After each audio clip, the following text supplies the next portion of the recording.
record. Look, for many of us, we see 17% of the U.S. economy is now in the tax-exempt space. For that, we're supposed to actually see what is the value of the community good. Help us understand the value of the community good and how we're doing it well. Ms. Will. Thank you so much, Mr. Chairman. I want to thank our witnesses for being here today. You know, our nation's nonprofit hospitals are the cornerstone of our health system, providing vital care to millions of Americans. These hospitals deliver unmatched benefits to our communities, keeping Americans healthy, bearing the brunt of care to those in need, and serving as a major employer in many of the areas in which they reside. Collectively, they deliver more in community benefit and charity care to their communities than the foregone revenue from their federal tax exemption. Yet nonprofit hospitals and our health systems are under attack. They are holding, I believe that this hearing today is a little more of a distraction than it is about the actual subject. Unemployment is on the rise, costs at the grocery store are surging, and healthcare premiums are set to skyrocket, all thanks to this administration. In the big ugly bill, Republicans made a deliberate choice to strip away more than 15 million Americans of their health care and hit countless more with increased costs and red tape while giving billions to billionaires. Their refusal to extend the enhanced tax credits that help so many working Americans purchase their health coverage means another 4.2 million will become uninsured, and tens of millions will see their largest premium hike in 15 years. Republicans enacted a $1.5 trillion in health care cuts, which are falling at the expense of our hospitals, providers, and patients, all to pay for tax cuts for billionaires. In Alabama, 375,000 people purchasing their own health insurance receive tax credits to help afford coverage. If billionaires could get tax cuts, then why not working Americans? If Republicans continue to refuse to extend these tax credits, 100,000 more Alabamians will lose their health care. A 60-year-old couple in my district earning just over $80,000 will see their costs skyrocket more than 300% by about $20,000. They would have to spend 32% of their income on the health insurance alone. Republicans have dramatically cut our health system, and they are trying to hide from their record and distract the American public. Nonprofit hospitals have a long history of operating at a low financial margin. In fact, the ordinary nonprofit hospital typically operates at a negative operating margin in most years. They also are more likely than for-profit or government hospitals to offer every type of medical service. And nonprofit hospitals are considerably more likely to provide poorly reimbursed and thus unprofitable services. These services are disproportionately needed by patients who are uninsured or underinsured. The bottom line is that without nonprofit hospitals, we will continue to see increased rates of chronic diseases, decreased access to emergency care, and an increase in premature deaths. With current attack on hospital stability through Medicaid cuts and our failure of this committee to protect access to care, we must protect our hospitals to ensure access to care and the improvement in the quality of life for all of our constituents. I'm looking forward to today's hearing, Mr. Chairman, and look forward to the testimony of our witnesses, and I really hope that we all can come to a consensus that supporting our health system instead of attacking it is what we should be doing. I yield back the balance of my time. Now, introduction of our witnesses. William Hild is Executive Director of Consumer Research. It doesn't actually say for who. Dr. Stanley Gottfarb is Chairman of the Board of Do No Harm. Dr. G. Bai is Professor of Health Policy and Manager at John Hopkins Bloomberg School of Public Health. Christopher Whaley is Associate Director of the Center of Advancing Health Policy through Research at Brown University. Dr. Jill Horwitz is a Tolman Family Innovation Professor at Northwestern University, Pritzker School of Law, and a Professor of Emergency Medicine at Feinberg School of Medicine. William, you're up first.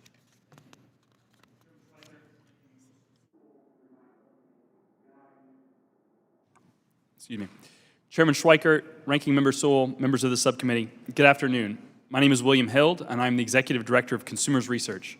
Our mission at Consumers Research is simple: to increase knowledge and understanding of issues impacting consumers and to ensure their freedom to act on that knowledge. So I appreciate the opportunity to testify today as part of our continued public education campaign.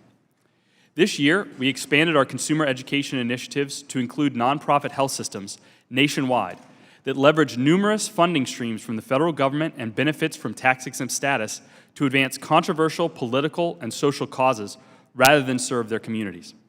And often, the advancement of political agendas such as DEI, gender ideology, and climate activism is easier to find on their public-facing web pages and materials than actual prices for their services. As part of our efforts to educate consumers, we issued a consumer warning detailing how several large tax-exempt health systems have devoted critical resources to infuse everyday operations with progressive ideological goals. These initiatives include instituting large-scale DEI bureaucracies, promoting gender ideology to children, and supporting environmental activism. At the same time, hospitals are pushing political agendas. Many fail to comply with healthcare price transparency rules and proportional growth in charity care.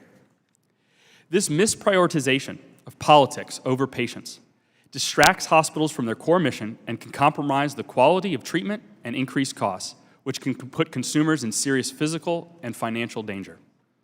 Let me put this in perspective.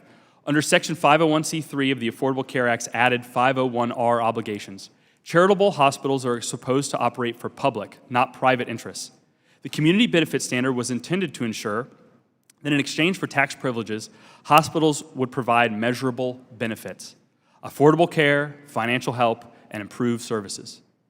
Nowhere in federal law are discriminatory programs, the mutilation of minors, or investment in green boondoggles required. Through our research into hospital programs, public-facing materials, and leadership statements, we documented cases where major nonprofit health systems, such as Cleveland Clinic, Vanderbilt University Medical Center, Henry Ford Health, Memorial Hermann Health Systems, and others, funneled resources into DEI, promoted environmental activism, and performed gender mutilation procedures on children. The deliberate choice these health systems are making to prioritize political activism are concerning and costly. They require staff, program budgets, marketing, and other resources. Every dollar placed into a DEI policy is a dollar not placed into price transparency. Every dollar used for gender ideology is a dollar taken from charity care. Every dollar put towards environmental activism takes money away from staffing or capacity expansion. Are hospitals counting these programs as meeting the community benefit? Without clear and verifiable reporting, neither Congress nor taxpayers can answer that question. Tax-exempt status and access to federal funding, grants, and savings programs are public privileges. Congress has broad authority to condition those privileges on transparency and patient benefit without dictating medical judgment. Improving outcomes for patients is a worthy goal, and many hospitals do important work in this area. The oversight problem comes when community benefit is used as a vague justification for engaging in partisan political activity. Congress could require line item disclosure and outcome measures for any equity spending that is claimed as community benefit. Initiatives should focus on quality of care and patient outcomes, and hospitals should show the data. Hospitals are civic institutions that hold public trust. Nonprofit hospitals receive generous privileges because Congress expects them to deliver measurable community benefits. When systems elevate discriminatory policies, activist climate campaigns, or allow gender mutilation of children, this trust fails. Congress can restore this trust through more precise definitions, verifiable reporting, and alignment of privileges with the value patients receive. Thank you for the opportunity to testify. I welcome questions.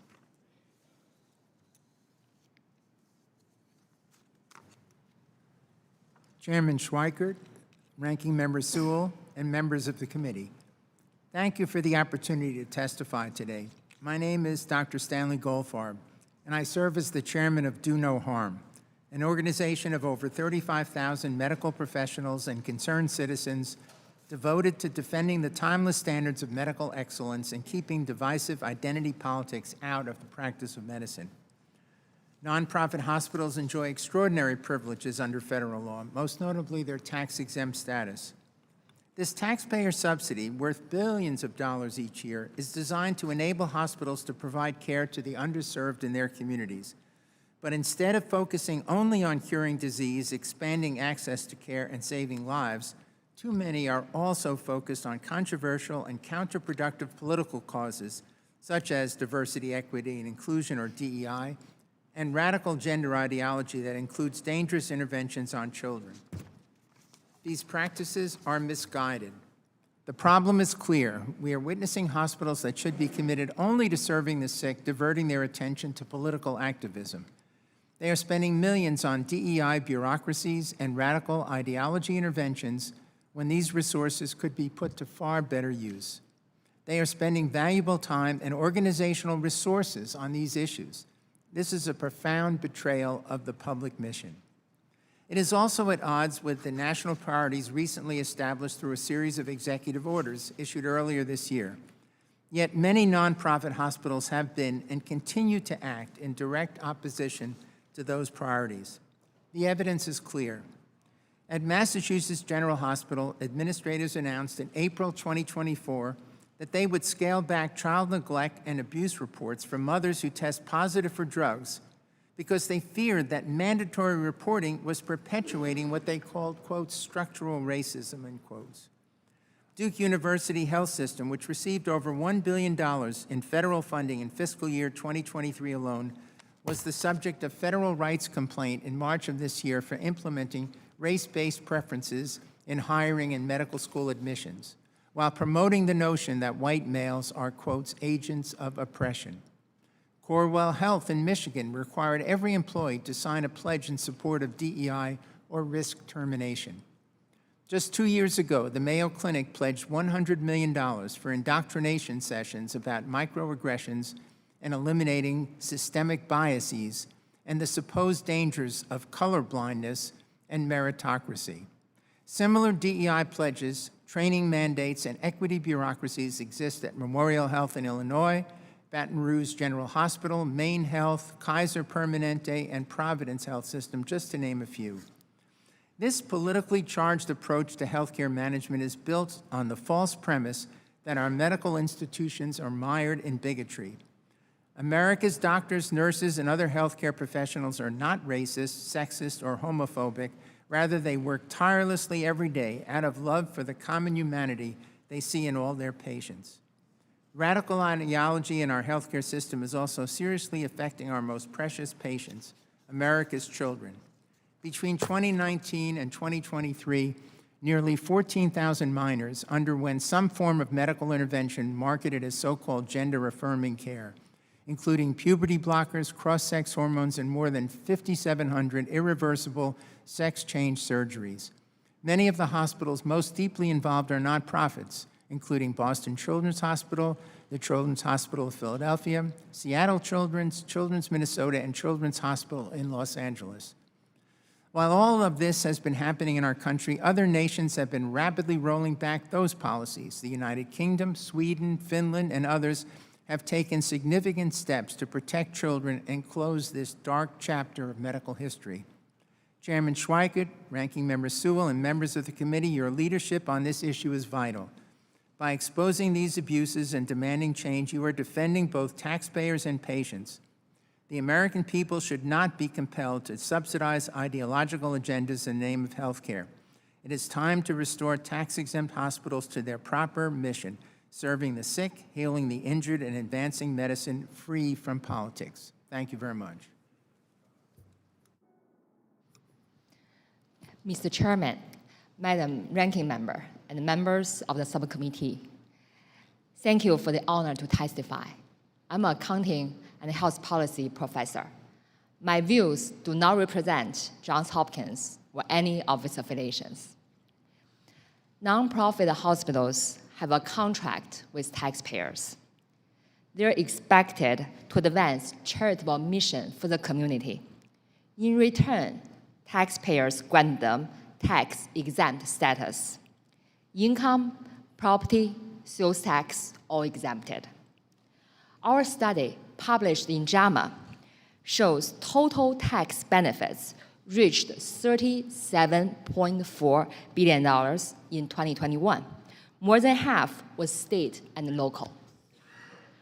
Money borrowed at low interest rates allow hospitals to buy real estate tax-free and invest without paying tax on the return.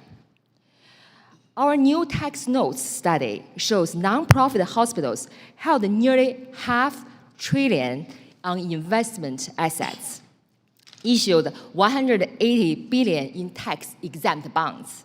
So in total, generated nearly $10 billion in tax arbitrage profit. This is just in 2022. They may also access the lucrative 340B drug pricing program.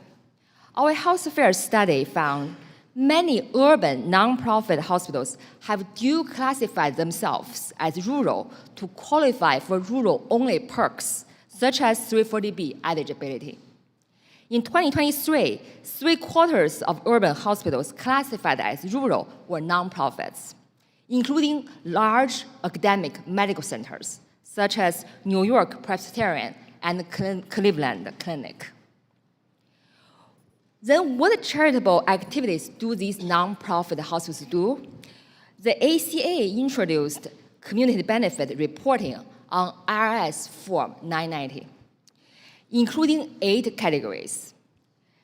The category that best represents whether a nonprofit hospital advances the charitable mission is charity care. Most other categories aren't comparable across hospitals. Rich ones can hire consultants to package marketing and other expenses peripheral to patient care as community benefit. But the charity care is dollar-for-dollar service provided to the disadvantaged. Our health affairs study shows nonprofit hospitals give less charity care as a share of expense than for-profit hospitals. Even Medicaid shortfall, which also counted as community benefit, our JAMA Network Open study finds nonprofits provided no more than for-profits. Today, nonprofit hospitals really act like for-profits. Financial and real estate investment, aggressive debt collection, anti-competitive contracting, etc. But the tax-exempt status was granted to them based on the situation more than a century ago, when hospitals were solely staffed by volunteers to care for the poor. It does not reflect today's situation and gives nonprofits an advantage that fuels consolidation in the hospital market. Then what should Congress do? Just counting dollars and mandating a federal number won't work, because large hospitals will exploit bright line rules and situations vary very widely across hospitals and communities.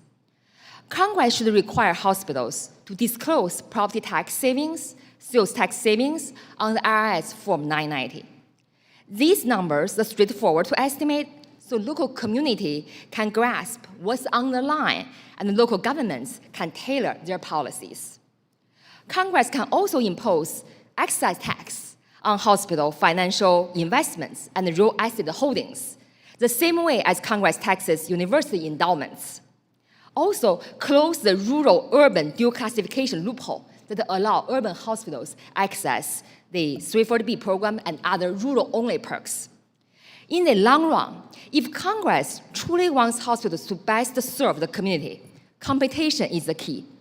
Remove anti-competitive rules, level the playing field, open the market, and let nonprofit hospitals compete on equal footing with for-profits, physician-owned hospitals, physician practices, and other facilities.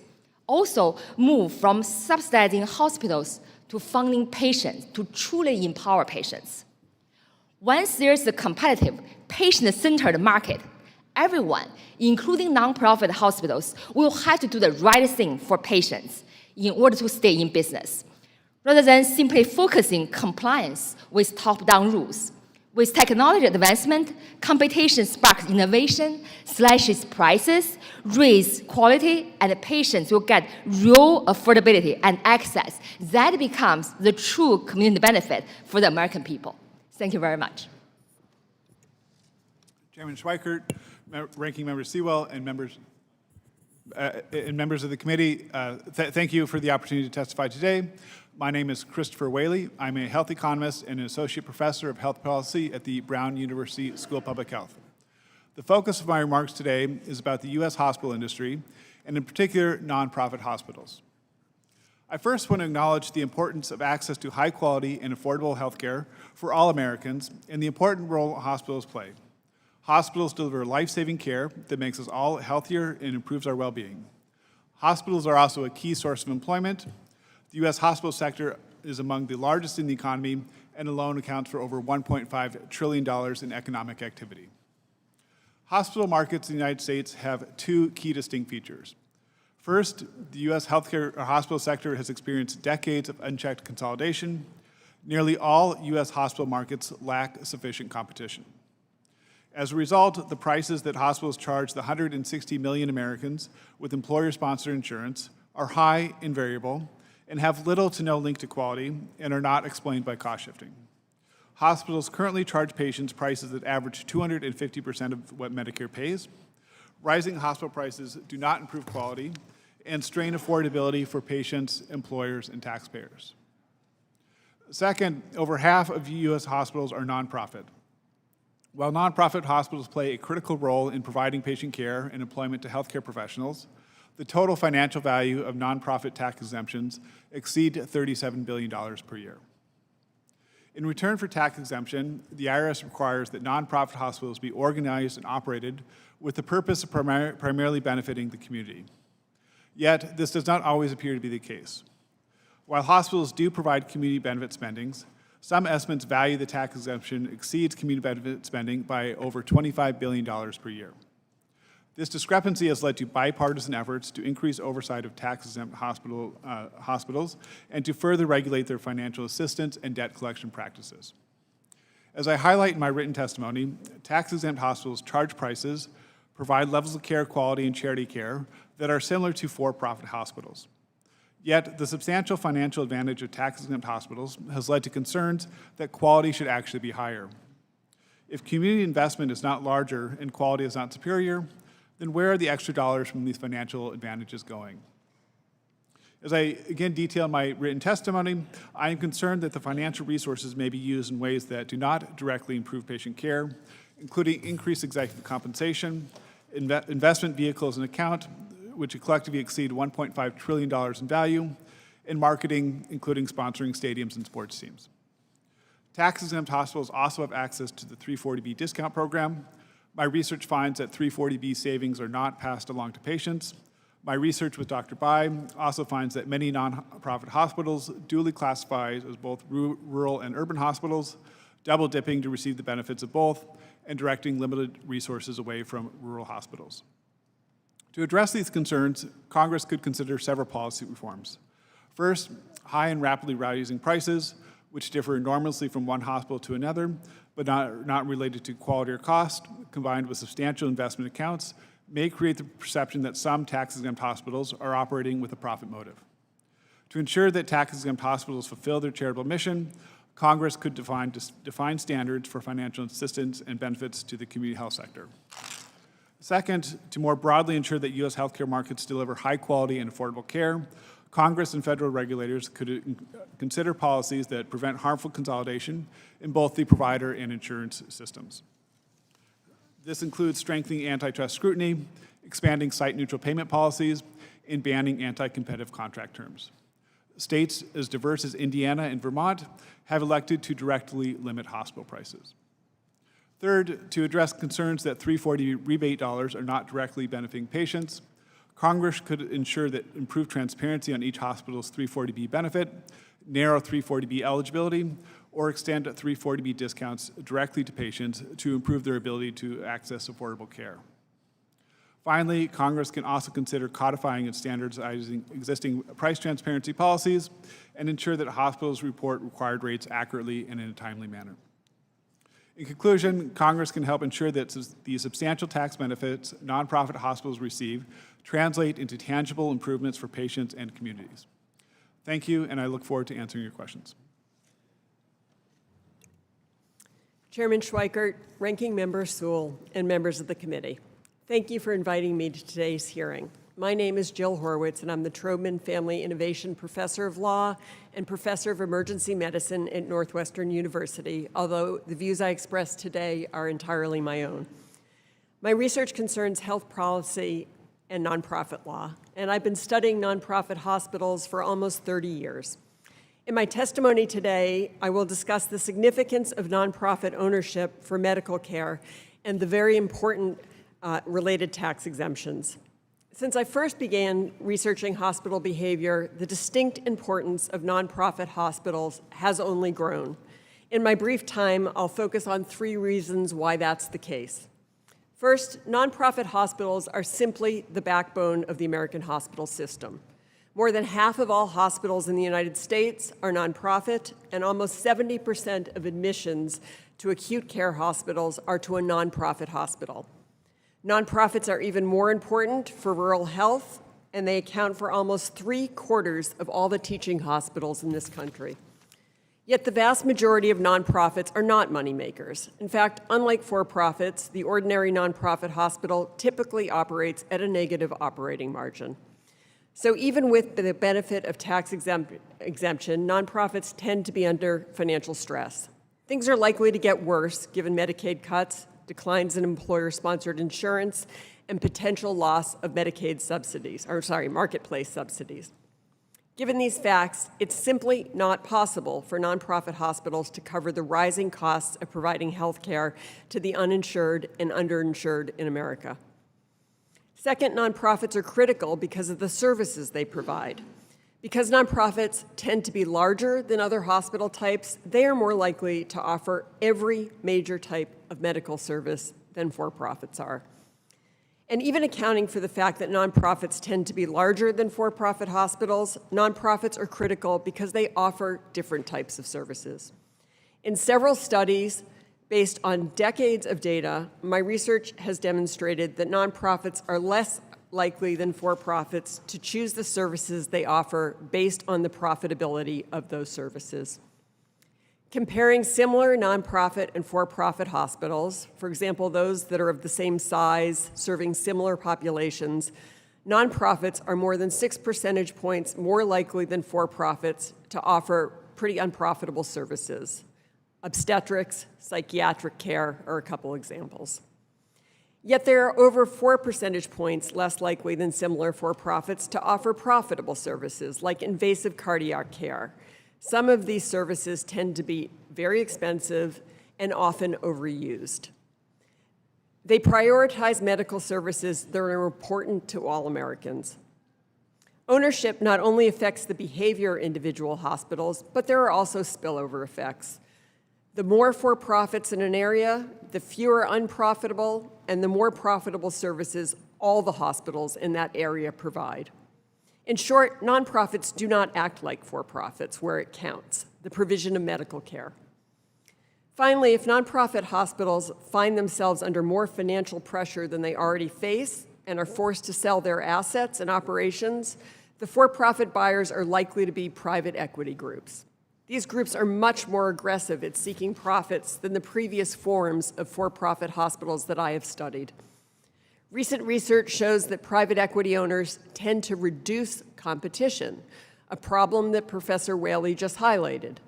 They raise prices, they increase financial instability, and they have worse patient outcomes than other hospitals. In one recent example, Steward Healthcare, which owned 31 hospitals with 3,600 beds across 8 states, it went bankrupt. It endangered patients and in the end left many communities without care. The American healthcare system is facing great challenges. Needs will continue to grow given the aging population, predicted rising levels of uninsurance, and healthcare expenses, projected declines in employment, and other factors. Nonprofit hospitals provide vital and sustainable services in communities, and the services they provide are more likely than for-profits to meet important social needs. In today's market and demographic environment, policymakers ought to focus on ways to strengthen and not weaken nonprofits in the American hospital system. Thank you for considering my views. Thank you, Doctor. And as my tradition is, I will go last in regards to questions, so I'm going to ask the chairman of the full committee to begin. Thank you, Chairman Schweikert. Since 2014, 12 hospitals have closed in Missouri, 5 in my congressional district alone. Folks living in the communities I represent, they're forced to drive up to 2 hours for basic care, and in the southeastern part of Missouri, otherwise known as the Boot Hill, has not had access to maternity care since 2018. This is absolutely unacceptable, but our story is not unique. As patient volumes decrease and paperwork burdens increase from government and Medicare Advantage prior authorization requirements, many independent rural hospitals are overwhelmed to the point of closure unless they are purchased by large nonprofit systems that make enough money in urban areas to afford losses in rural areas. Dr. Whaley, given the healthcare and economic challenges faced in rural areas, what can we do to help fortify rural hospitals so that consolidation becomes a business decision rather than a sole lifeline for the preservation of access to care? And how can we better align reimbursement incentives so that rather than merely throwing money at this problem, we can create an environment in which rural hospitals can thrive? Thank you for your question, and I certainly agree that rural hospital markets certainly need focused attention and are critical for rural communities. One thing that our research has highlighted is how competitive imbalances often disfavor rural safety net and critical access providers. If you are a hospital that in some sense is left out of consolidation and don't have the market clout of your neighboring competitor that has consolidated, in many cases you are left with more Medicaid patients, more uninsured patients that the consolidated systems nearby refuse to take. I think that improving competition in healthcare markets can be something that uniquely helps support not just critical access in rural communities and hospitals, but hospitals across the board. In addition, work with Dr. Bai has highlighted how many of the financial assistance programs designed to support safety net in rural hospitals, in some cases, have been taken advantage of by hospitals that are not geographically rural. I think closing some of those loopholes can make sure that existing resources are directed to the intended rural hospitals. Perfect. According to recent reporting, there are a growing number of urban hospitals, just like what you said, that's masquerading as rural facilities in order to get even more generous benefits under the Medicare and the 340B drug program. Benefits that are supposed to go to truly rural hospitals. According to a study published by Health Affairs by two of our witnesses here today, Dr. Bai and Dr. Whaley, over 3/4 of the so-called duly classified hospitals are nonprofits operating in urban communities. Dr. Bai, is it merely a coincidence that so many of these urban hospitals that are exploiting a loophole to gain access to benefits meant for rural communities are the same facilities that are pulling in generous benefits as tax-exempt organizations? Or is it safe to say there is a link and sense of entitlement among the leadership of the facilities? I think the regulatory loopholes put the money on the table that these hospitals cannot resist. If Congress does not act, probably very soon the majority of nonprofit urban hospitals will become duly classified in order to access those rural-only perks. So these hospitals, they are all work in their incentive structure, and they are going to behave according to what the incentive guides them to. And this is, to me, more like a policy failure and it create eventually a market distortion. So the generous benefits bestowed on tax-exempt hospitals come with an obligation on their part to provide charitable benefits to their communities. Yet we have data showing that from 2020 to 2022, over half of such hospitals got more in tax benefits than they invested in their community. In 2020 alone, the tax-exempt benefit was worth an estimated $28 billion, while the amount spent on charity care totaled over $10 billion less. So, Mr. Hild, what sort of excuses do these tax-exempt hospitals make to justify the massive deficit between the charity care they provide and the tax benefits that they receive? And how has this imbalance been able to grow so substantially in recent years? And what should be done to flip the equation here? Yes, member, thank you for that question. What I would say is one of the reasons that this imbalance has grown so much is that increasingly hospitals don't see themselves as just healthcare providers or even as hospitals. In the report that we put out, one of the common themes across all of the executive C-suites of these hospitals was saying that they only saw healthcare as part of their mission or highlighting other things that they thought were core to their mission that a reasonable person would not consider part of providing healthcare. So I think the mission creep of a lot of these hospitals getting into real estate investment, getting into DEI, getting into political activism, naming stadiums, this shows a lack of discipline in making sure that they stay within the healthcare provision. I think that leads to all these other things. Just like you would want to make sure that if you would want your oncologist to be a specialist, correct? You want your hospital to be a specialist. You do not want a generalist hospital. And I think that's part of the issue is you have a massive mission creep.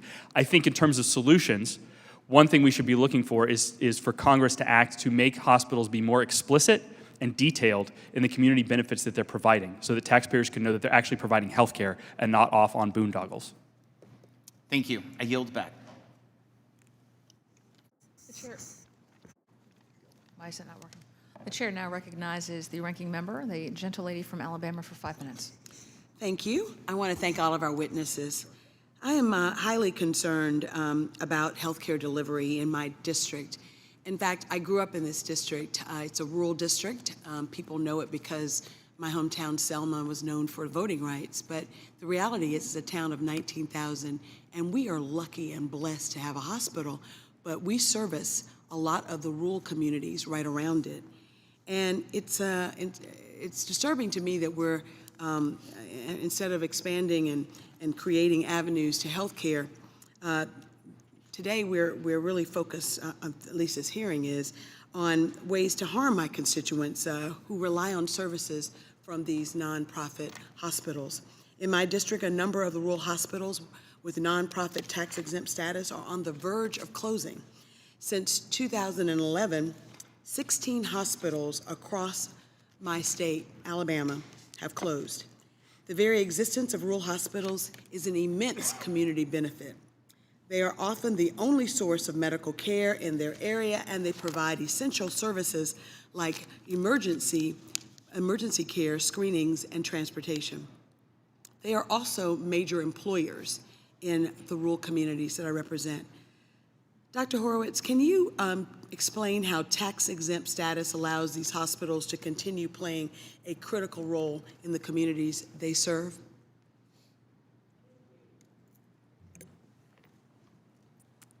Yes, the very existence of a hospital in a rural area can be thought of as a community benefit. Without nonprofit hospitals, many rural regions simply would have no hospitals at all. This is exactly what Representative Smith just explained, right?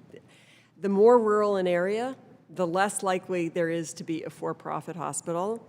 And as you get more rural, even the nonprofit hospitals can't afford to exist in those areas. So they're predominantly government hospitals if they exist at all. So I would assume states like mine that didn't expand Medicaid, the financial pressure is even more mounting. Right. I think the financial pressure under the best of circumstances is very difficult in a rural area, and when you have decreases in Medicaid, it gets worse and worse. And so competition can't solve this problem because it's not economically possible to exist without subsidies. Yep. Hospitals in my district have been committed to providing care for my constituents despite Alabama's failure to expand Medicaid. Our hospitals have also endured receiving the lowest Medicare reimbursement rates in the country due to the wage index. But those of us from small rural communities and small red states know that. Listen, I think that the reimbursement rate in this country due to the unjust wage index is abhorrent, but it's not going to change because we have winners and losers, and the states that are slightly bigger are the winners. With pending Medicaid cuts and talks of attacking nonprofit tax-exempt status, I'm simply burdened with the thoughts of the impact on the hospitals in my district. Dr. Horwitz, has Medicaid expansion impacted the amount of community benefit hospitals provide, and if so, why? Medicaid expansion allows hospitals to treat more people. If hospitals need to take patients who can't afford to pay for their care, they're going to have to find the money somewhere. So I will tell you, when I was growing up, we had this saying in my house, which was, there's no money tree in the basement, right? Nonprofit hospitals don't have a money tree in the basement. They have to make their money somewhere. It has to come from reimbursement, or it has to come from profits from offering profitable services, often services that are over-provided and are very expensive for the federal government, like cardiac care paid for by Medicare, or they have to cut unprofitable services. And so if they have to do that, what they're going to do is cut services like psychiatric care, like drug abuse treatment, which is desperately needed in places with the opioid problems. Yep. So I think that this will only be exacerbated, it sounds to me, by the big ugly bill because it's going to cut Medicaid. So I would think that this would only compound the problem. Can you speak about that with my last remaining seconds? Yes, by reducing Medicaid coverage, by reducing levels of insurance. If people lose their jobs and they cut employer-sponsored insurance, we're going to have worse and worse problems with uninsured Americans. Thank you. I yield back. Thank you very much. The chair now recognizes herself for 5 minutes. This hearing continues an important conversation that we began 2 years ago about ensuring access to quality care for all Americans and making sure that patients have fair and workable options to get the care that they need. At our previous meeting, I raised concerns about the guidelines the IRS uses to determine the nonprofit status of a hospital. And unfortunately, not much has changed. Patients with financial insecurity are still being asked to jump through extensive hoops, providing bank statements, loan records, detailed household budgets on short notice, just to find out if they qualify for financial aid. At the same time, these nonprofit hospitals continue to face only vague and limited requirements from the IRS to maintain their privileged tax status. And that imbalance, and I think my Democrat colleagues would agree with me, that imbalance remains troubling. And if anything, the stories and reporting that we've seen since this have underscored how this system too often favors large institutions at the expense of patients. We have heard a lot of stories today about how these healthcare systems are actually wasting money on Super Bowl ads, on stadium naming, on exorbitant pay for executives. I think we would all like to see those dollars being spent on patients, on making sure that healthcare dollars are actually being used for healthcare. We've seen that it's been abused. So, Dr. Goldfarb, the community benefit standard is an important piece in determining whether a hospital qualifies for nonprofit status. It requires hospitals to demonstrate that they provide benefits to the broader community and operate to serve a public rather than a private interest. However, in recent years, the standard has come under scrutiny, and with critics arguing that it is too vaguely defined and too easily met by certain hospitals. So is this true? And if so, how are the nonprofit hospitals taking advantage of the vague language in the statute? Well, thank you very much for that question. You know, I'm a clinical doctor. I was a nephrologist for 40 years, so I really bow in front of the expertise of all these individuals here who are expert economists. But I would say that this idea of exactly what's a community benefit is very vague, and our organization has looked into this and have tutored me on this issue very well. I think the point is that hospitals really need to think very hard about the things that they waste their money on. And our point of view is that creating these DEI enterprises has been a huge problem. So let me just read a brief excerpt from a testimony by a nurse at the Mayo Clinic. I participated in an event. It was a 2-day event in early August, Mayo's 2-day Rise for Equity event, which offered in-person and virtual attendance for continuing education credit. It was designed for professionals, including many people in the hospital, administrators, doctors, hiring managers. The goal was to advance and direct policy programs and institutional initiatives across the medical landscape towards health equity. She said, I encountered nothing but indoctrination. I was told in no uncertain terms that racial and Goldfarb, social... I've got 3 more questions I've got to ask. I'm so I sorry, wanna make I'm sure. almost, yeah, I'll finish and I'll make my point. Sorry, racial and social justice is a known public health threat. I learned tips for recognizing and addressing microaggressions. I was told systemic biases in physical space and that such ideas as meritocracy and colorblindness are myths. It's very hard to measure the impact of these kinds of activities on an organization, wasting time, wasting resources. Thank you very much. Mr. Hill, should Congress think about ways to amend the community benefit standard? Why or why not? Yes, they absolutely should. Taxpayers should know that there's accountability for this standard in return for the tax-exempt status, and that we can draw a direct line between what the hospital's doing and health outcomes. Having vague standards around activities that aren't tied to any actual outcomes and don't even require any specificity around the money spent, so there's no accountability, is a real problem. Well, I appreciate that. Today's hearing, I think, underscores why this conversation actually matters. And the community benefit standard is supposed to ensure that hospitals truly serve the public and not just themselves. But when that standard is unclear, patients end up paying the price while hospitals enjoy tax privileges with limited accountability. It reminds us that when Congress delegates broad authority without sufficient oversight, agencies like the IRS can create policies that foster confusion, unfairness, and added bureaucracy in our healthcare system. Our responsibility now is to make sure that those standards are clear, enforceable, and truly aligned with the needs of patients and communities. I appreciate each and every one of you being here today, and I yield. The chair now recognizes Ms. Chu, the gentlelady from California, for 5 minutes. Just 2 months ago, Donald Trump and Republicans rammed through their big, ugly law, the single largest attack on healthcare in our nation's history. It slashes $1.5 trillion from our healthcare system, including nearly $1 trillion from Medicaid and another $500 billion from Medicare. That means more than 15 million Americans are losing their health coverage, the greatest loss ever in our history. And it means premiums skyrocketing and hundreds of hospitals pushed to the brink of closure. This kind of financial pressure threatens the very hospitals that provide life-saving care and step up in times of crisis. In my district in the Pasadena area of California, after the Eaton fire destroyed more than 6,000 homes, Huntington Hospital transformed its auditorium into a skilled nursing facility for displaced seniors and open-day food pantry for families who lost everything. That kind of rapid response shows how essential nonprofit hospitals are to their communities and how much they rely on Medicaid dollars to stay afloat.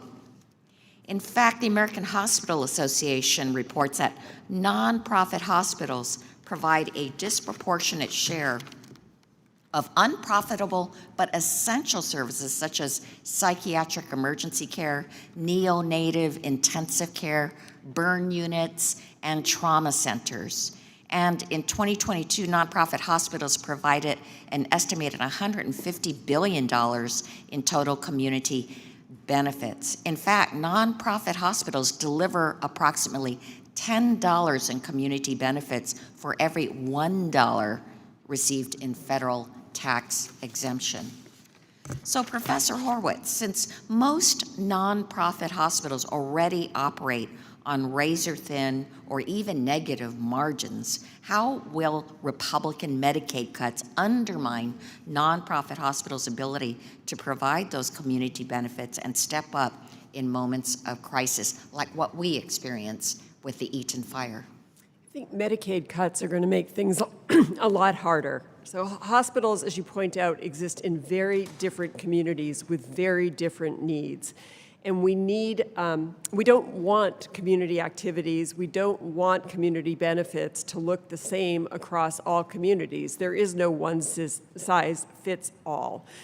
We need to have hospitals be able to respond to the next fire, the next pandemic, or whatever emergency we have coming down the pike. So in fact, the flexibility of nonprofit law recognizes this need, and it's why nonprofit law does not and never has required charities to have the single purpose of relieving poverty.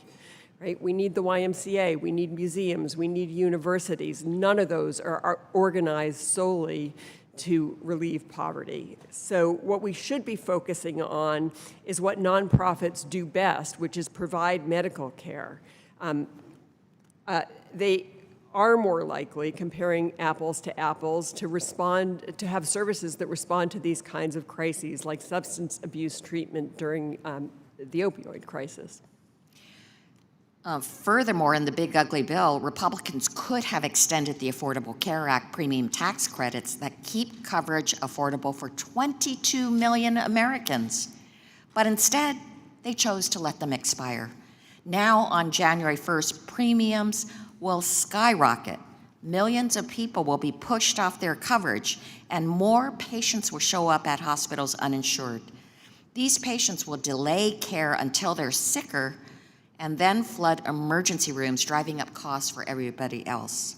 So, Professor Horwitz, what does Republicans' deliberate choice to end these tax credits mean for hospitals already operating on thin margins?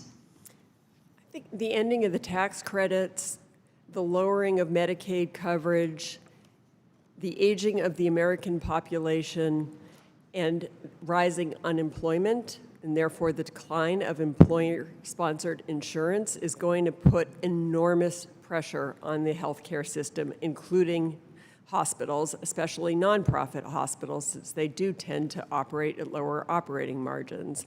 What this is going to mean is, to stay open, nonprofits are going to have to find money somewhere, and that somewhere has to come through their major service provisions. So they're going to have to offer more profitable services, again, raising prices and spending for the federal government, and doing care that may not be needed, or they're going to have to cut unprofitable care, and that means care like obstetric care, or care like even emergency room care, and we've seen this before. Thank you. I yield back. The chair now recognizes the gentlelady from New York, Ms. Maliotakis. Thank you, Chairwoman. And the state of New York, which is where I come from, is different than the rest of the country in that all our hospitals are nonprofit due to state regulations. And specifically, in my district, we have 2 nonprofit hospitals that are also serve as teaching hospitals. These are on Staten Island, and then I have 1 freestanding emergency department in Brooklyn. And these hospitals do a great job of serving our community and training the next generation of doctors, of nurses, of healthcare workers throughout their teaching programs. And I greatly appreciate the work that they do there, and also in serving our community. In the last year, they served 1.5 million patients. They've treated almost 300,000 individuals in the emergency room. They've delivered 12,000 babies. And according to the 2023 990 tax forms filed by the hospitals in my district, they contributed over $300 million in community benefits, which included charity care costs, Medicare reimbursement shortfalls, health profession education funding, and reinvestments in the community. These reinvestments included free healthcare screenings, food insecurity programs, overdose prevention programs, and many other investments. But they also are considered major facility improvements and expansions projects to further meet the needs of a growing population, particularly in Staten Island, which is the only borough in New York City that does not have a public hospital. So my hospitals are taking on a higher rate of uncompensated care, and without their tax-exempt status, these reinvestment opportunities and community benefit contributions would not be possible. And so, at first I want to ask Dr.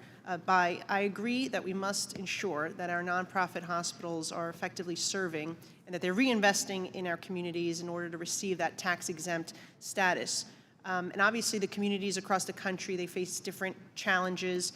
And as I outlined, because we're the only public hospital, or the only hospital, we don't have a public hospital on Staten Island, I think our issues are unique. So my question is, how can we ensure that the nonprofit hospitals that are operating in good faith and spending their money effectively in the communities are not hurt by other requirements that could potentially hurt their one-size-fit-all approach to tax-exempt status? So let's say we have a bright line regulation saying every hospital has to provide whatever percentage of the revenue in charity care. That will hurt hospitals struggling on the line. For example, if this year, without that requirement, the hospital could stay afloat, that hospital might be closer to bankruptcy. Yes. And second, if we have a bright line number, the number is always gameable. Right? And then the large hospitals and politically connected hospitals will be able to do two things. One is to hire consultants to massage the number, try to look good, window dressing. Mm-hmm. Second would be to try to work with the regulatory process to change some the little things in their favor. So that will create a very unfair environment for small ones. That's why whenever we see more detailed regulations, we see fewer and fewer small players, simply because the soil is toxic, they cannot survive. Yeah. How can we improve oversight without overburdening the hospitals? I believe that's for you or Mr. Whaley, Dr. Whaley? Whichever. I believe competition would help force everyone to do the right thing. So it sounds like your hospitals in your district are doing a strong job in fulfilling their community benefit. We know nationally that is not always the case, and so I think that there can be policies that go into place nationally, whether that is standardizing community benefit reporting, following some of the suggestions from the Government Accountability Office in a hearing before this committee 2 years ago, in ways to strengthen community benefit reporting. Mm-hmm. I just want to make sure they're not going to be overburdened and dealing with more paperwork and more bureaucracy and red tape and some other things that could be hurdles and administratively. I think that's really important for us to consider as well. And one last question. On top of the community benefits that I've outlined, my hospitals, they provide 30,000 jobs in our community. And so they are the largest employer in my district. And Dr. Horwitz, how does the tax-exempt status allow for these hospitals to continue providing not only these key healthcare services, but the jobs for individuals that I represent? So the national healthcare expenditures for 2024 aren't fully analyzed yet, but it looks like we've spent $5.3 trillion, or about 18% of GDP, on hospital care. So, take about 70% of that, maybe probably more for nonprofit hospitals. And you are, by simple math, looking at a lot of jobs. Right? That nonprofit hospitals are a major employer in the United States, and if you put more financial stress on them through cutting Medicaid, through lowering rates of insurance, you are going to see some real cuts. Expired. The chair now recognizes Mr. Delaney from the great state of Washington. Thank you, Madam Chair. I want to thank all of our witnesses for being here with us today. We're discussing what my colleagues across the aisle are calling unfair tax practices at a time when the greatest transfer of wealth is occurring in our country. The Republican mega bill cut health care for over 15 million people across the country while handing a tax giveaway to billionaires. The Congressional Budget Office found that the effects of their law will result in working families paying more while the rich get richer, And this is in addition to several other ways Republicans are actively working to systematically dismantle our healthcare system. Between cutting Medicaid, triggering over $500 billion in cuts to Medicare due to reckless spending, refusing to extend the Enhanced Affordable Care Act premium tax credits, firing our public servants who work on disease prevention, medical research, and solving future health crises, and slashing research dollars. This entire administration has been one broken promise to the American people, and definitely a broken promise on health care. And congressional Republicans have enabled this agenda. We know that these cuts to health care will hurt us all and cost us more in the long run. Our healthcare providers have been telling us for months, when people lose coverage, when they lose their insurance and healthcare becomes more expensive, everyone loses. Our communities lose. In the after effects of the big ugly bill, we know that hospitals have to provide more uncompensated care as a result, making it even tougher, especially in our rural areas. Dr. Horwitz, in your testimony, you note that nonprofit hospitals are more likely to operate at low financial margins. How do you expect these hospitals will respond to the healthcare cuts included in the Republican reconciliation bill and the increased amount of uncompensated care they will inevitably end up having to deliver? With rising rates of uninsurance, somebody is going to have to pay for the care that people will need. And nonprofit hospitals, even if they did spend all of their profits that they could possibly earn on the uninsured in America, they could not cover the need. Thank you. I think it's valuable to note that I also want to make sure that we ensure nonprofit hospitals are adhering to the requirements of the law. And during a hearing on the same topic last Congress, I discussed the Affordable Care Act's requirement for the IRS to audit every tax-exempt hospital at least once every 3 years to make sure that they provide sufficient community benefit. At the time, the GAO, the Government Accountability Office, noted that the IRS has not revoked a hospital tax-exempt status for failing to provide sufficient community benefits in the last 10 years. The Affordable Care Act made this a requirement because we knew it was important to ensure that hospitals were provided this needed benefit. However, over the last several years, Republicans have continually chipped away at funding for the IRS. And so it's ironic that they're concerned about whether these hospitals should have tax-exempt status while actively gutting the agency and the work that would actually go into place to make sure we're doing these audits and we're enforcing any changes. So Dr. Horwitz, again, how can Congress work to ensure that nonprofit hospitals know what's expected of them to maintain their tax exemption status without putting these hospitals at financial risk at a time when our healthcare system is already under attack? You know, we could continue to invest in the IRS while making sure we're focusing on all the benefits that nonprofit hospitals provide. An IRS that focused on major medical services would be very helpful to the system and would help channel nonprofit hospitals to do the very important work that they need to do. But we need staff, and we need enough staff in the exempt organizations division to be able to issue guidance to help the hospitals do their jobs.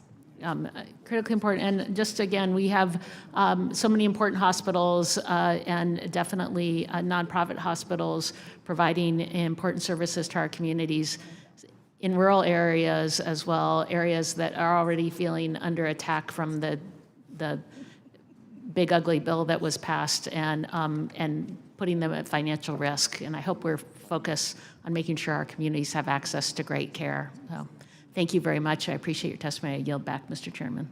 Thank you. Mr. Young. Thank you, Chairman Schweikert, for holding this hearing today, and to our witnesses for being here. Hospitals play a critical role in providing health care in our communities. Nonprofit hospitals' tax-exempt status allows them to invest more resources in improving the access and quality of care for individuals in our communities. Indiana has some strong examples of hospitals that are using their tax-exempt status to expand care for some of the most vulnerable individuals and communities. My district has several rural communities that lack access to some of the most basic healthcare services, and our tax-exempt hospitals certainly help fill that gap. For example, St. Joseph Health System uses some of its funds they save through their tax-exempt status to operate a mobile medical unit to help increase access to preventative care across my district. Tax-exempt hospitals are subject to various reporting requirements in order to maintain their tax-exempt status. Dr. Whaley, in addition to certain legal requirements and the community benefit standard, I understand that tax-exempt hospitals are also required to file Form 990s for IRS review. This form requires nonprofit hospitals to report a lot of generic information about employees, revenue, assets, tax compliance, but tax-exempt hospitals are also required to include what is called Schedule H, which is used to collect information on activities and policies of hospitals as well as community benefits provided by the hospital during that specific tax year.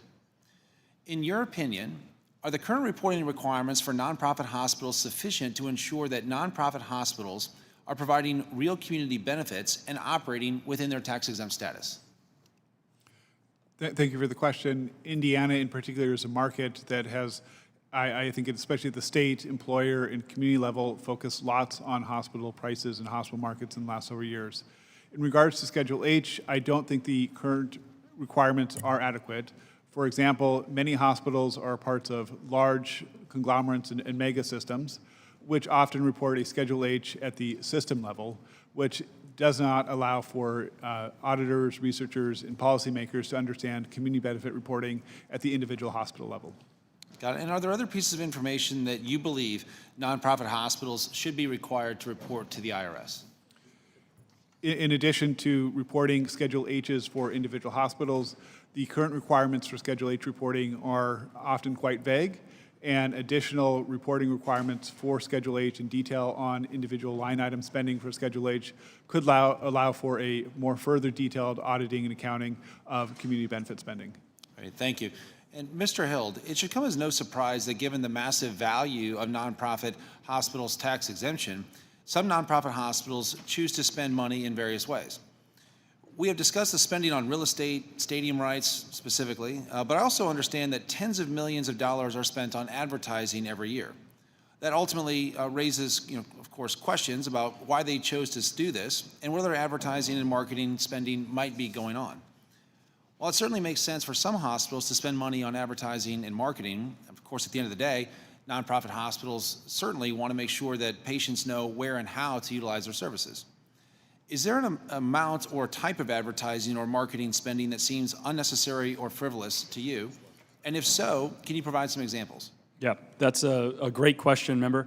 And I agree that there certainly are instances where you'd want a hospital system to be able to advertise specific services to a community to make sure that they're aware of those specific services and how to access them.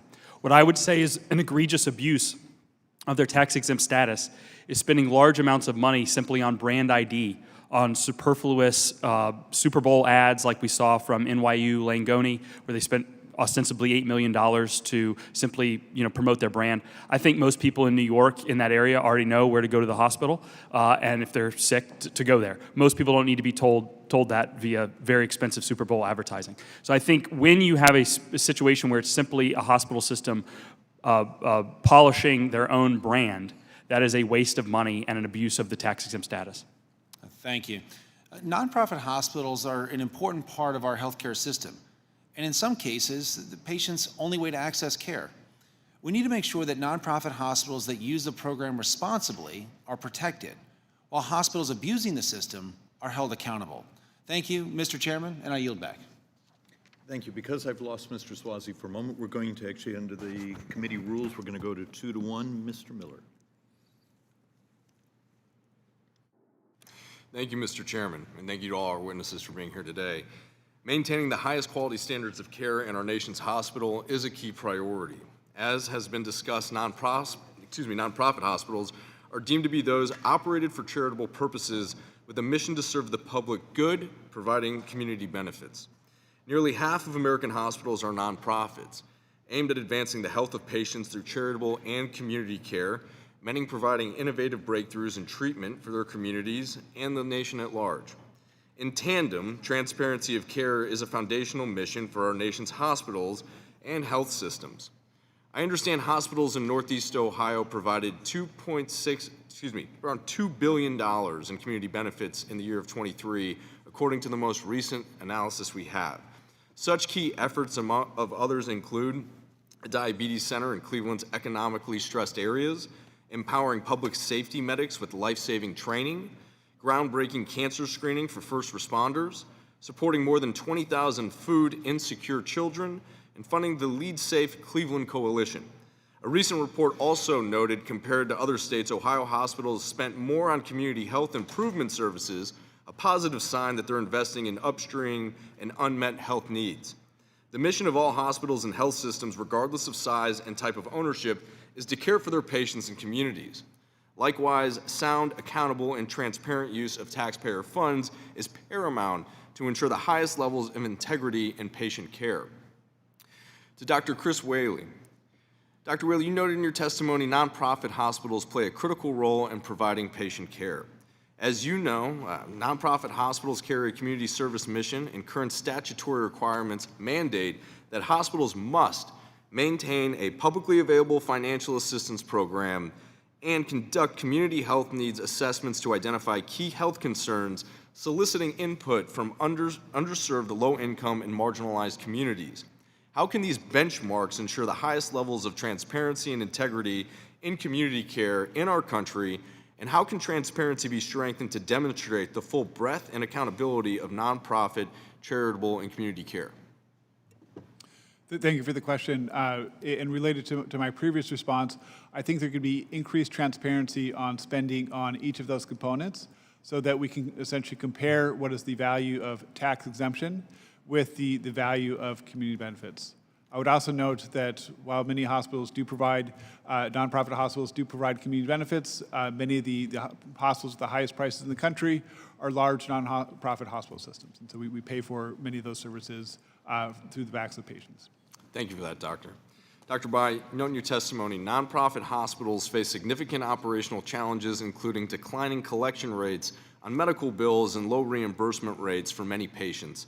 Many nonprofit health providers serve a large share of Medicaid patients. One major hospital system in my region delivers more than 50% of its care to Medicaid recipients.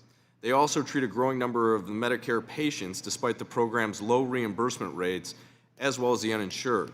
Please share your thoughts on how Congress can strengthen the viability of the healthcare system for patients, providers, and American taxpayers. Thank you. I believe the root cause for the unaffordability of hospital care is the high price. It comes from the high operating cost of the hospitals. If you look around other markets, technology always brings lower costs, but that's not happening in healthcare. Why? It's because of lack of competition. There's an example. One private equity firm purchased a hospital, especially nonprofit hospital. They cut the admin staff by 1/3 while still maintaining the quality of care. This is coming from a Journal of Financial Economics study looking at more than 1,000 deals. That's a conclusion. So that means at least there are some redundancy in the cost structure of many of our nonprofit hospitals. Without competition, why would any hospital CEO cut cost? There's no reason, right? So they want to become more lean in operation only when there is external pressure.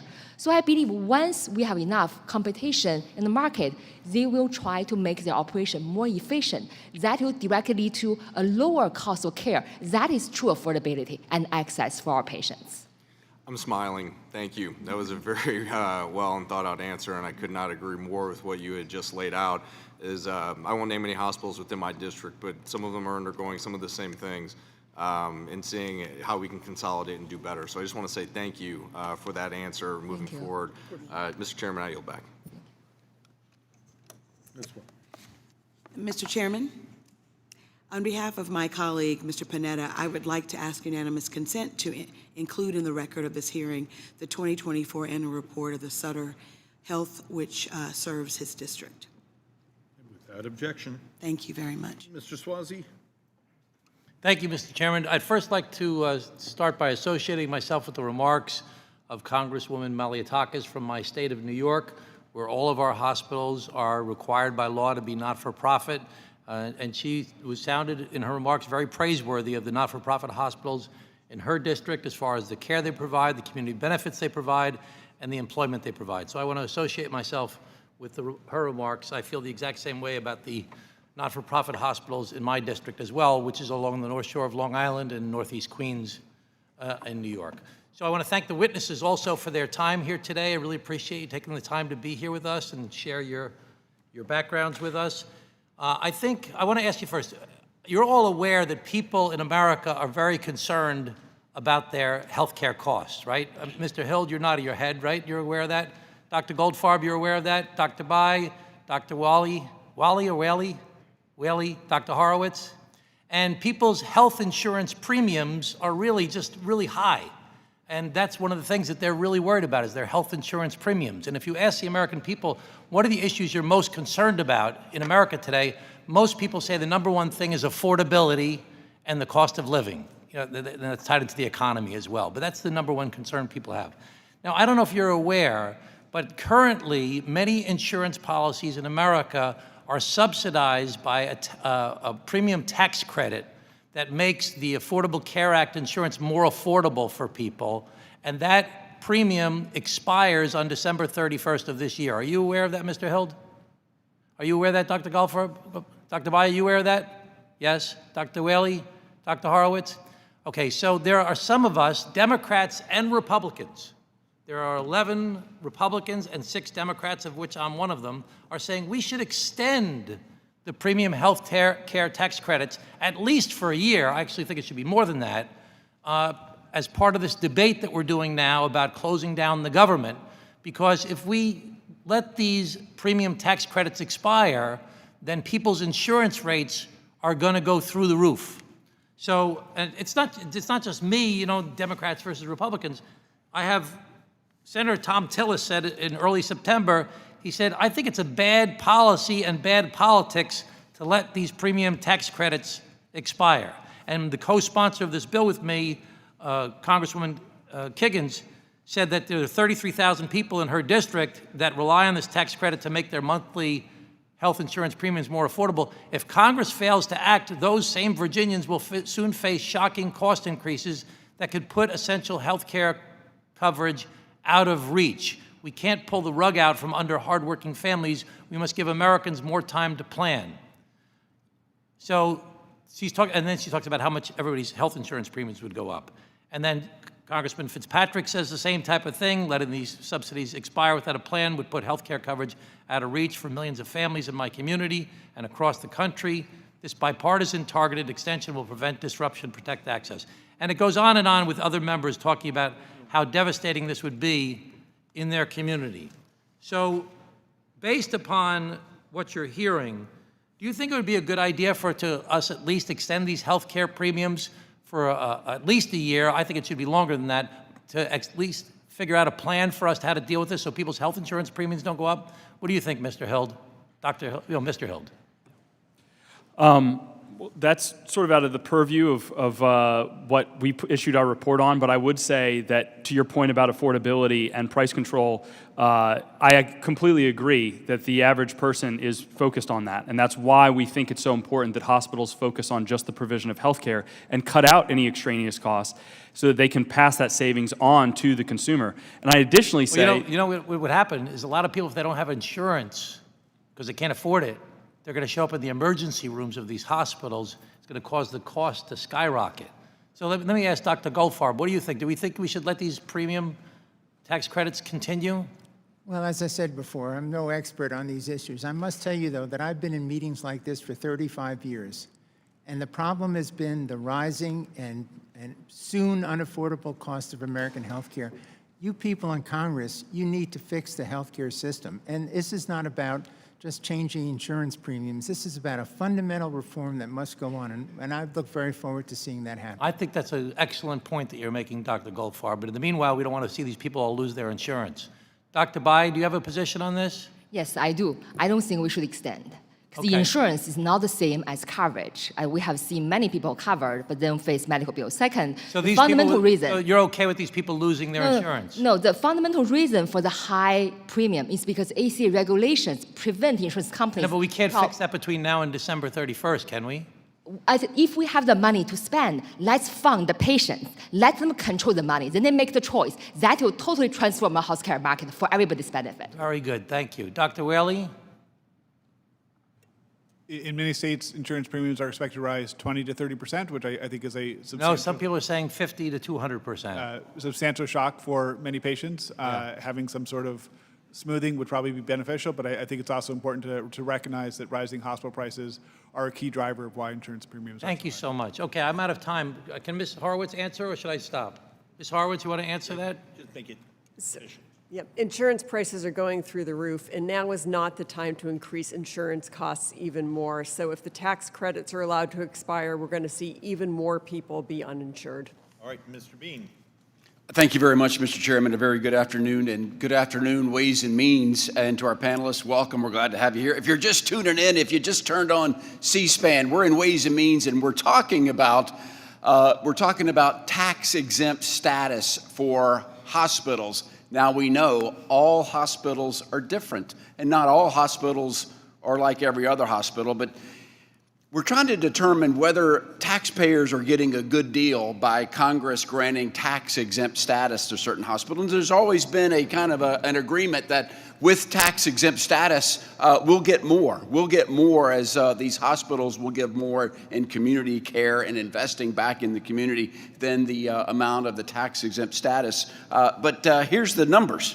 Here's the numbers. It's no secret the value of tax exemption for nonprofit hospitals has ballooned in recent years, rising from $19 billion in 2011 all the way up to $28 billion in 2020. What some may not know is that during this same time period, the tax exemption value at $28 billion in 2020, we're only getting $16 billion back in charity care. So the numbers are already underwater. So Dr. Bai, does the difference in the value of the tax exemption for nonprofit hospitals and the amount spent on charity care suggest, do these hospitals still deserve tax exempt status?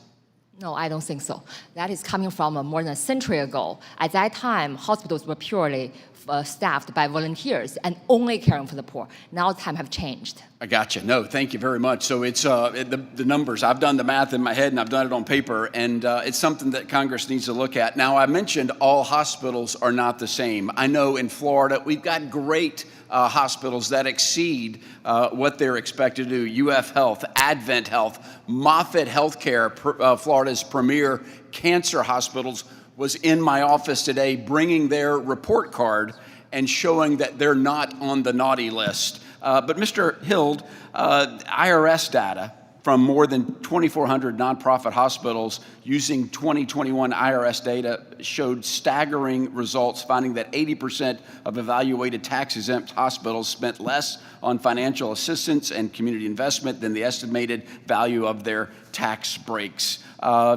Some hospitals went on to, the study says they went on to spend money on DEI, green energy initiatives, amassing real estate portfolios, and advertising, spending money to put stadiums, their name on stadiums. What does that data tell you, Mr. Hild? What say you? It tells me that some of these hospitals are betraying the fundamental agreement that they made when they took their tax-exempt status. The whole concept of providing that is that instead of profits going to shareholders or executives, they would be reinvested back into healthcare. Should the IRS be more strict in interpreting, or should Congress come up and maybe re-examine the criteria for receiving tax-exempt status? I think both of those would be a great idea. I think the IRS should be more stringent in what they count, but the Congress should probably act to make it clear what the constraints are and making sure that that surplus income from the provision of services goes back into the provision of health care. Very good. I have concluded my questions. However, I'm not concluded with my remarks.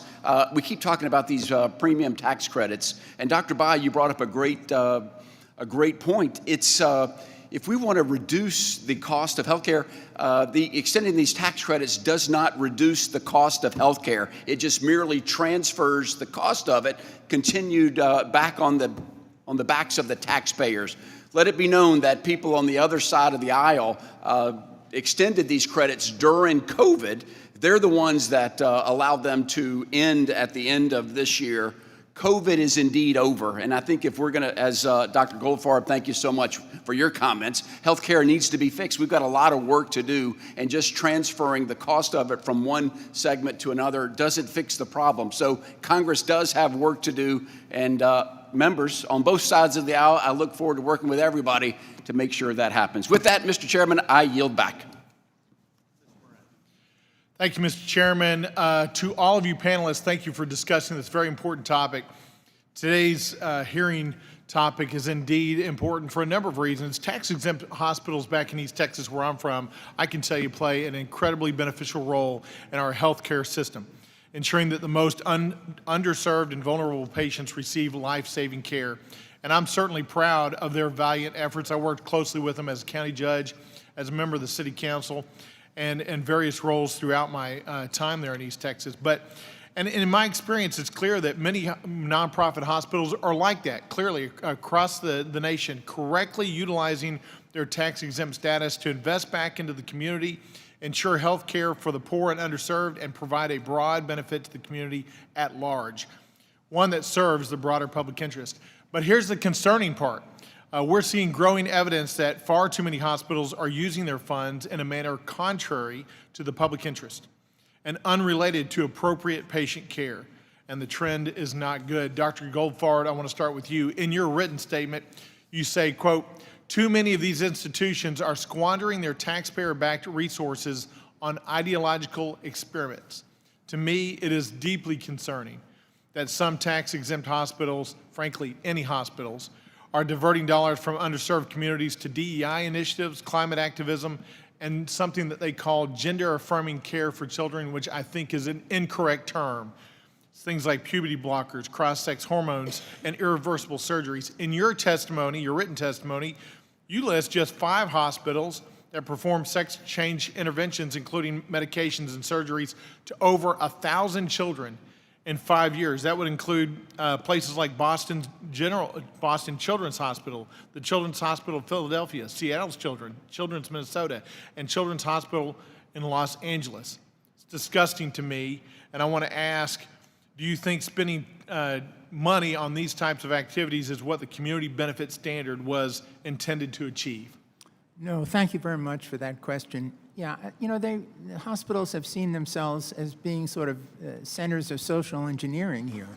And both in the DEI world, it was an idea of writing what they believed was the basis for healthcare disparities. Healthcare disparities amongst populations is a real phenomenon. But to attribute it to racism on the part of doctors was an easy way out and one without real evidence. And so they've invested enormous amounts of money in sort of changing the composition of the healthcare workforce with the goal of getting rid of healthcare disparities. And the evidence, excuse me, in the medical literature is quite clear that that's not going to work. Better access is going to be the solution both on the part of patients and the part of hospitals. And as far as the gender-affirming care, this has been a disaster. Huge amounts of money have been invested in these programs. The medical evidence is quite clear, and it's been suppressed by the sides that have advocated for it, that these children are benefited. There is no evidence that they're benefited. There's much evidence that the children are harmed by these large doses of drugs or terrible surgical procedures that have really changed their lives. I completely agree, Dr. Goldfarb. It's harmful, I believe, physically and emotionally and in a number of different ways. Mr. Hild, you said earlier that we should, quote, cut out extraneous costs.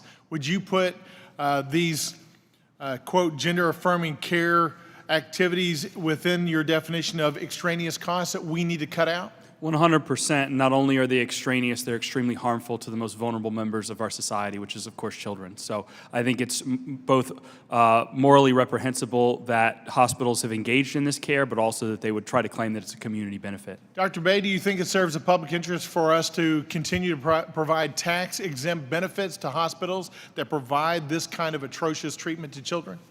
No, I don't think so. For this or any other population harming activities. What about you, Dr. Whaley? I'm not a clinician, so I don't want to comment on any one individual's patient care, but I think these decisions should be made between the patient and the provider.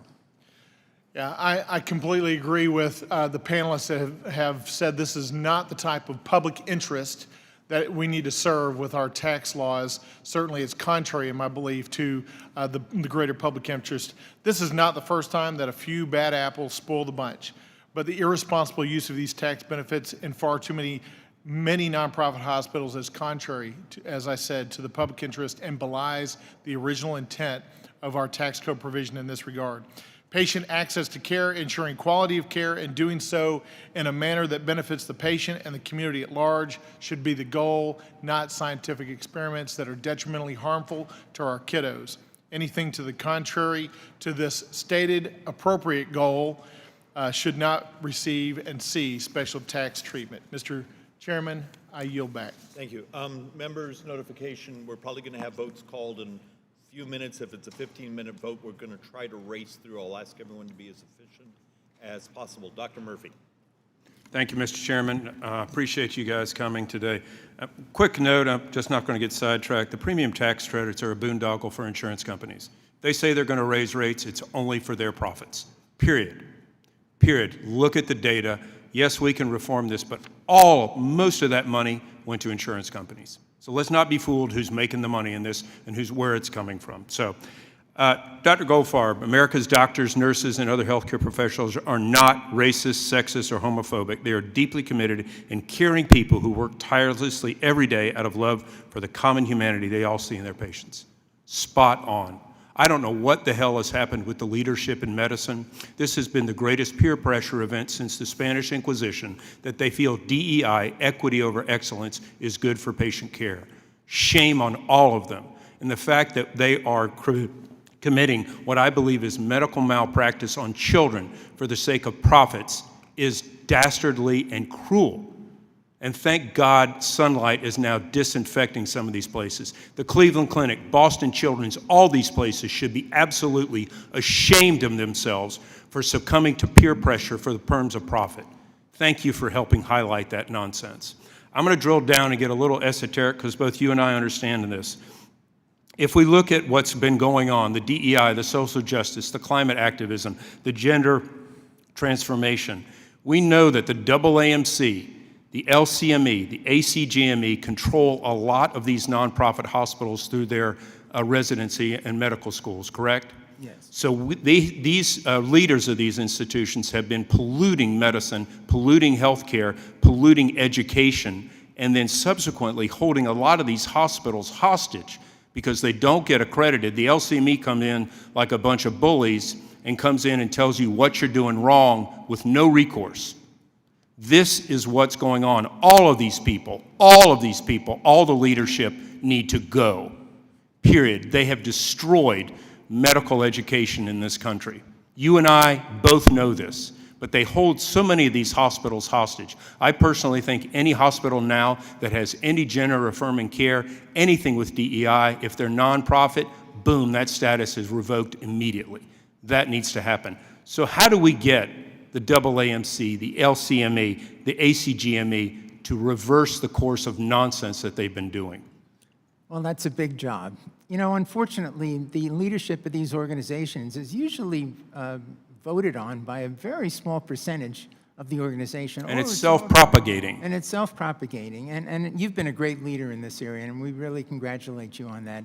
I think this is going to require the public, it's going to require you all speaking out, us speaking out about this and making people aware. And I think there has been a change. I think there has been a sense that this DEI enterprise, particularly in graduate medical education, which is related to the hospitals particularly, the ACGME that regulates that and oversees it has now announced that they're going to rescind their DEI activities. Now, the problem is this going to be a lasting change? Yeah, it's a shell game. Is this just going to be a transient acceding to the current view and the current government that's in place? And I hope that's not the case.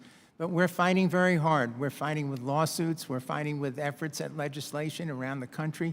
And we'll continue to fight. And I think it's going to be a long fight, but it's one that we must engage in because it is important for the health of the American people. I thank you for doing it. It honestly just reverses how long we've been trying to have objective scientific medicine. And when you let all this nonsense pollute what is medicine, you know, you and I have taken care of patients. We don't give a damn what they look like in front of us. This is just ridiculous. It's what's happened. Now, I'm going to diverge a little bit, going back to some of the nonprofit stuff. Why the hell should anybody have naming rights to a stadium from a nonprofit when they're going to cry that if Medicaid reform comes down, they have uncompensated care? Tell me how anybody can defend that. I don't think it can be defended, especially, member, at a time when these hospitals don't provide any price transparency. They seem to be acting as if they've run out of ways to invest in the provision of care in a better or more cost-affordable way. If that's the case, then maybe they don't need these subsidies. Well, you know, I get advertising, and I know it's a tough market in some certain places. I get it. But when you have been given a privilege of a nonprofit status, somebody commented earlier that I think it was Dr. Bai, they've just taken too much length out of their rope. And it's time to pull this back, and actually boardrooms need to have their presidents and their CEOs now accountable to the American taxpayer. Thank you, Mr. Chairman. I'll yield back. Thank you, Dr. Murphy. Mr. Davis. Thank you, Mr. Chairman, and I certainly want to thank all of our witnesses for being here and sharing your expertise and experiences with us. The recent Republican law rips health care from more than 15 million Americans, shutters hospitals, kicks people off, takes people away from their nursing homes, and strips health insurance from millions of people. Today's hearing is yet another page from the Republican playbook to take from the poor, from the disabled, and from the sick to give to the wealthy. Today's hearing attempts to justify further wreckage of our healthcare system by stripping federal tax benefits from nonprofit entities that serve the needy to bolster for-profit health care with a special target on urban hospitals. Dr. Horwitz, as your elected representative, I'm grateful that you've come and sharing your time and expertise with us. Your testimony was especially insightful because you make clear that the community benefit of nonprofit hospitals greatly exceeds the dollar value of the free services they provide in so many ways, such as providing essential, low-profit, and less expensive services. So, Dr. Horwitz, could you please explain why nonprofit hospitals meet the community benefit standard in ways beyond a single measure of free care? And can you speak about how cutting the federal tax benefits for these hospitals would undermine nonprofit hospitals, destabilize the health system, and dangerously degrade care for the vulnerables needed? It's a privilege to be here today, and I'm grateful to be represented by you. Today we have heard from pretty much everybody on this panel, on the committee, of some particular thing that a nonprofit hospital does in their district to provide the services that are especially needed there. We've heard about construction of new facilities. We've heard about mobile medical clinics. There are countless examples of public benefit that's offered by nonprofit hospitals that is something different than free care for medically indigent patients. Free care is critically important, but it is certainly not the only care that's needed. In addition to these other services that we've heard about today, nonprofit hospitals do something that's very hard to measure. It's the dog that doesn't bark. They don't maximize profits. They don't offer services that are extremely profitable, but sometimes unnecessary. And that saves all of us money that we'd otherwise be spending.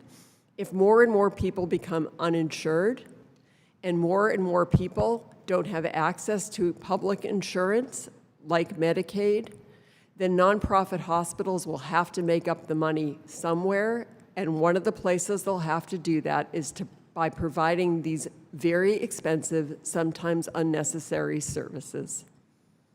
Thank you very much, and I yield back. Thank you, Mr. Davis. Ms. Miller. Thank you, Mr. Chairman. And forgive my interruption, votes have been called, so we'll try to... Thanks.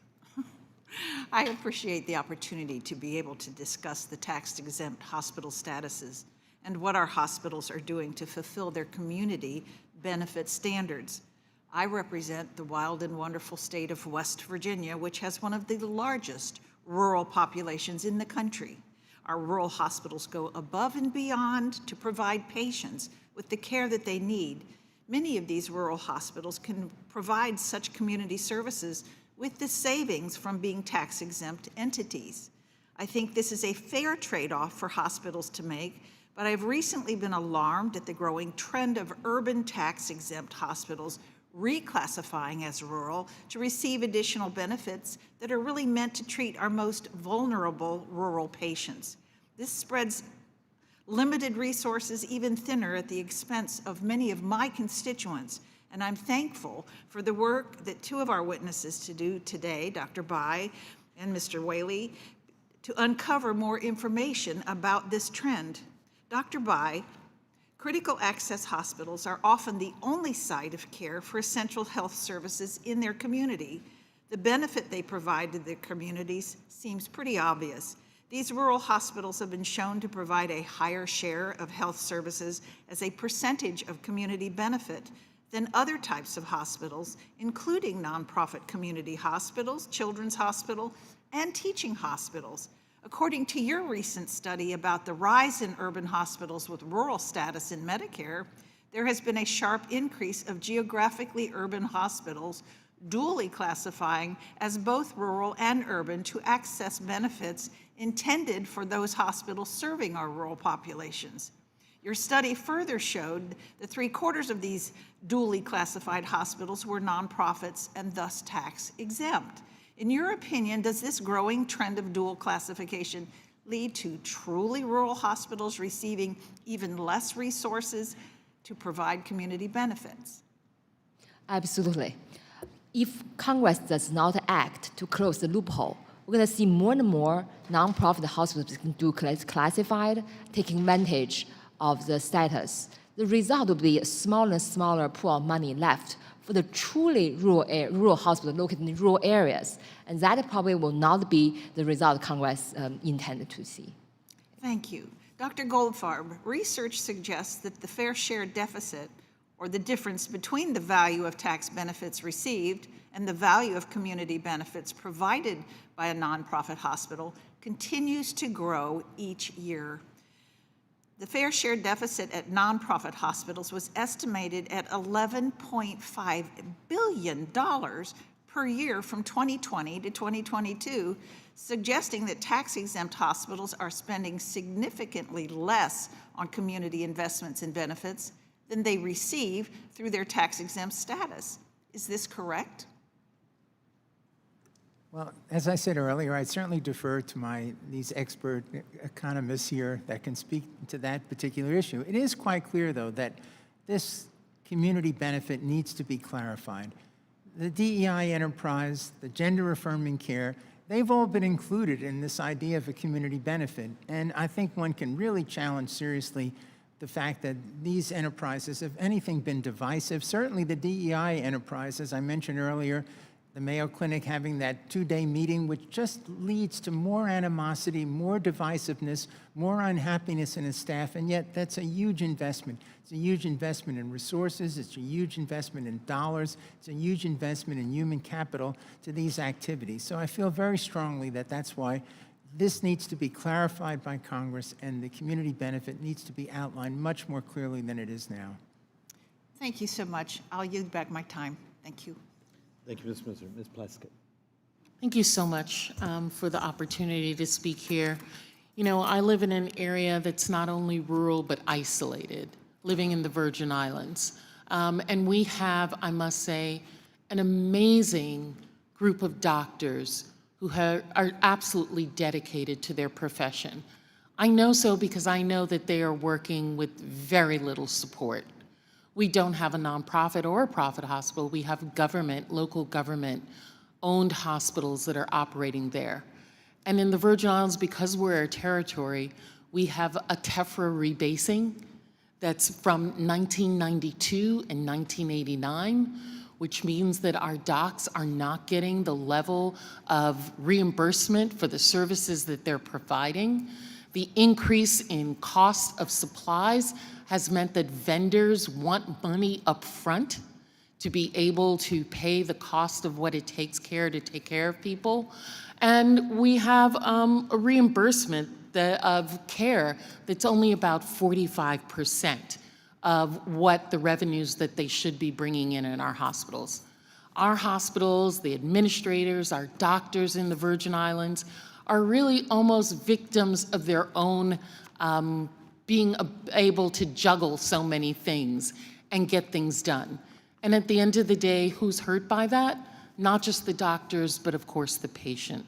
30% of the children in the Virgin Islands live in poverty, which means that Medicaid costs are absolutely skyrocketing.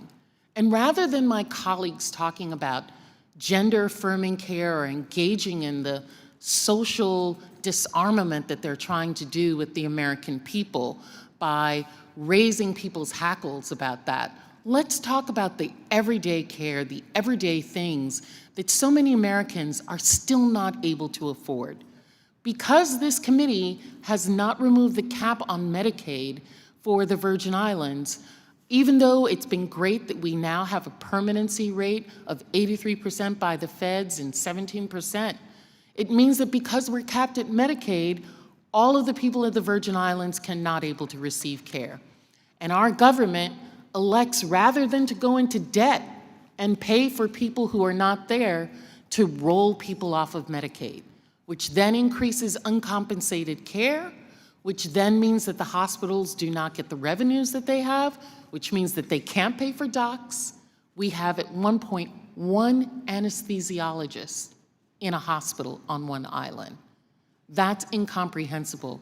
In August, a large number of our doctors wrote a letter to our local government saying that they were fearful that they were not able to meet their Hippocratic oath because of the shortages in our hospitals. And so I think that the time that we have spent could have been really well spent talking about that rather than scaring people about very minute fractions of surgeries and care that goes on. But while we're discussing this tax exemption, I do want to know how the cuts to Medicaid and Medicare, which occurred in the Big Beautiful Bill, disproportionately harm territories, including the Virgin Islands, that lack charitable care structures that we've heard in some of these other tax-exempt hospitals provided in the mainland. I was wondering if Mr. Hild, you could tell me a little bit about that. Well, I would just say that I certainly agree with you that we don't want our hospitals distracted, which is part of the reason that we do think it's important to look at these nonprofit hospitals when they're focusing on someone other than the provision of health care. And while I understand you characterize some of this as sort of a side item. I asked, my question was, how do you think the Medicaid and Medicare cuts are going to affect? I'm not an economist expert on those issues. Dr. Horwitz, are you able to tell us how that may affect hospitals? I think any cuts in Medicaid reimbursement and Medicaid coverage are going to make it harder for hospitals to provide care to the people who need it. And how is that going to, why would that be? Because many people, my constituents, when I tell them about the Medicaid cuts, they may say, I'm not on Medicaid. So how does that affect me? Well, how would it affect someone who's not on Medicaid in terms of hospital care? Because hospitals have to make up the money somewhere, and so they might do it by providing more profitable services that are not necessarily needed, driving up prices in other areas, and ending up having to have more crowded emergency rooms when people who are desperate come because they don't have any coverage at all. Thank you for that, and I yield back. Thank you. We're going to do a quick fire drill here because the fact of the matter, we're down to 2 minutes, 14 seconds on the floor vote. Look, Dr. Bai, I've read your stuff. As you did a paper, was it 2 years ago, on this? Dr. Whaley, I just read your testimony, but I'd like to actually read some of the papers. Dr. Horwitz, here's my problem. We're up here trying to understand something we're not experts in, and you're saying different things. I would love to actually line up my math and understand, because for all of us here, we have a small problem. 7 years from now, the Medicare Trust Fund is empty. We calculate that means in 2033, the first full year, the shortfall will be about 140 billion, and every year after that, it's going up 30, 40 billion dollars. The scale of what's going on, but you heard it here, and there's going to be a point I'm trying to make. My Democrat colleagues, even my Republican colleagues, we treat health care as a funding. It's a great sin. Is healthcare finance, or is healthcare the cost of actually delivering a service? I would argue that the barriers we have built into technology, the barriers, the incentives are misaligned, the information, other things we use. Look at the problems we have with the EMR systems and everything else. And maybe we need a fixation on how we change the actual cost of delivering health care instead of a constant debate of how we're going to finance health care. The discussion on nonprofit hospitals. I am going to send you all what we call QFRs, some questions. We've had a running discussion on redesigning the 990 form, just so you as professors, you as researchers, actually have better quality, and we as policymakers know what the hell we're talking about. Is a billboard, should that qualify as a community good, a stadium, or is it dealing with uncompensated care? You know, some of the questions should be obvious. The 990 forms, actually, if you've ever sat and read samples of them, let's have a moment of honesty. The IRS is supposed to be auditing these things like every 3 or 4 years, but what would you audit? The quality of the information is just not there. For those in the nonprofit hospital space, help us. I've asked this before, and I've gotten zero. Well, Banner in Phoenix has been wonderful in sending me information and helping, but that's functionally my only one who's been saying, here's some ideas, here's some ways we could actually build data sets for you. We could report it. We already have this because they have to do some of that for certain state regs. Help us build another way the IRS can collect data so we as policymakers on the Ways and Means know the value of tax-exempt status and that we're truly meeting the community good standards. Simple enough. And with that, I'm going to adjourn the committee, but do be prepared for some questions sent to you. And you can be fairly robust. I'm blessed to have some people much smarter than I am on staff who are capable of reading complexity. And maybe we can actually, next time we do this hearing, actually have it be a hearing of here's our solutions, what do you think? So with that, I would like to thank our witnesses for appearing before us today. Please be advised that members have 2 weeks to submit questions to be answered later in writing. Those questions and your answers will be made part of the formal record. And with that, we race across the street to go vote.